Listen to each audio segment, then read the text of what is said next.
it was former 122-pound champion was making his debut at 126 when he took a score a late knockout, but Ramos actually didn't look bad, but Magdaleno just outworked him. I don't think he's ready for top 10 competition yet, but, I'd say one or two more fights, where he's testing himself out. I think this year he should really get at least one more fight in, probably around June or July.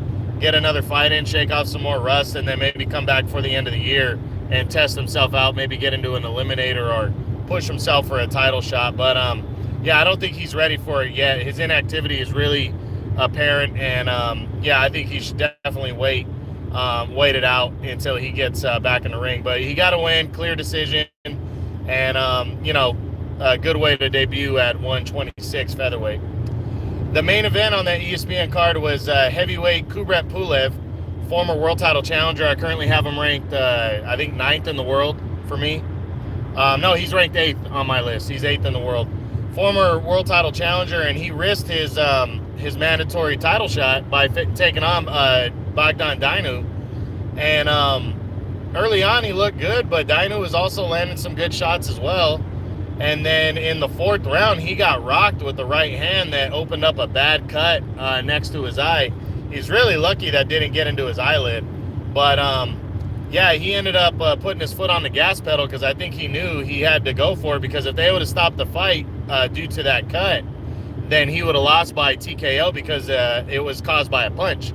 So that one really kind of, he got a real big sense of urgency, went after Dainu, kind of broke him down. But then he had a scary moment in the 7th round before the knockout happened.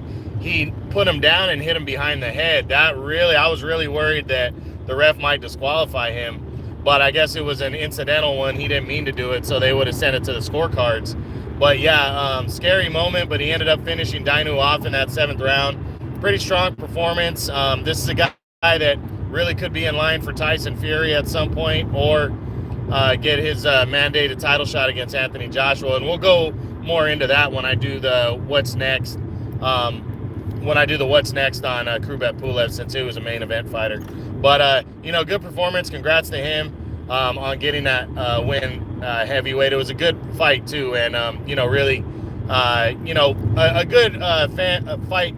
A good fight for the fans is what that was. And the heavyweights, as I say a lot, you can't go wrong.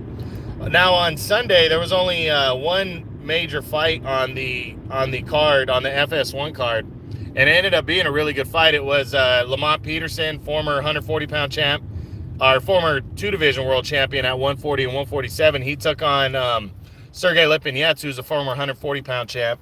Now, Peterson was ranked 14th in the world for me at welterweight, which is the best division in boxing.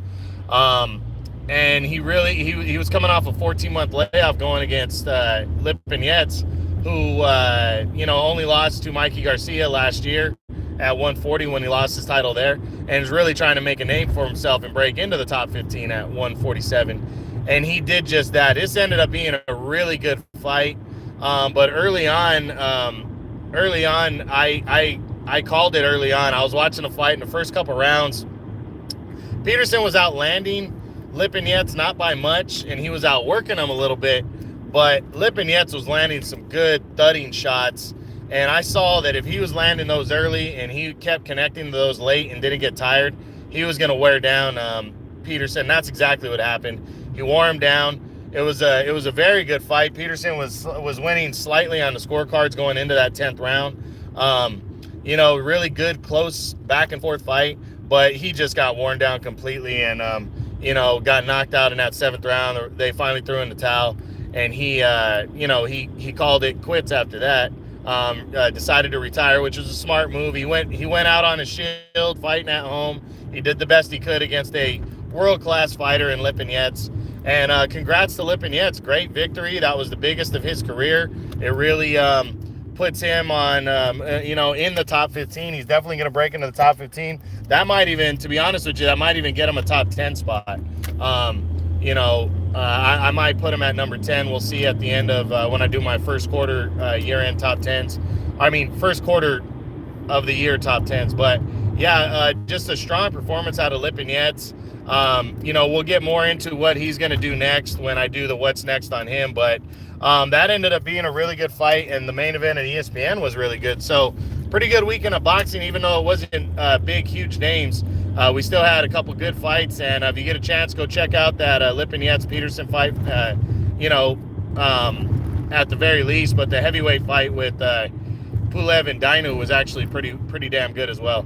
So I'm gonna hit you guys back tomorrow with the preview for the weekend fights. There's actually a couple cards, and we'll go from there. All right, guys, True Boxing, you've been hit with the truth.